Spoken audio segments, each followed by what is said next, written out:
Hi అండి, welcome back to my channel మా ఇంటి అభిరుచి.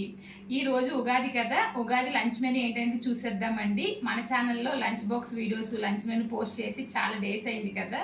మరి ఈ రోజు అయితే మళ్ళీ పోస్ట్ చేస్తున్నాను. మరి ఈ రోజు నేను మధ్యాహ్నం భోజనం కోసం ఏమేం చేశానని చెప్పేసి చూసేద్దాం రండి. ఉడికించిన కోడిగుడ్లు, పెరుగు చట్నీ, రైస్ కుక్కర్లో వైట్ రైస్ చేశాను. తర్వాత చూసారంటే నా స్టైల్లో చికెన్ ఫ్రై చేశానండి. తర్వాత చూసారంటే చికెన్ బిర్యానీ తయారు చేశాను. వేడిగా ఉందన్నమాట, ఇప్పుడే కలిపేసామంటే ముడి కింద అయిపోతుంది, అందుకని చెప్పి జస్ట్ చూపిస్తున్నాను అంతే. చూడండి చికెన్ బిర్యానీ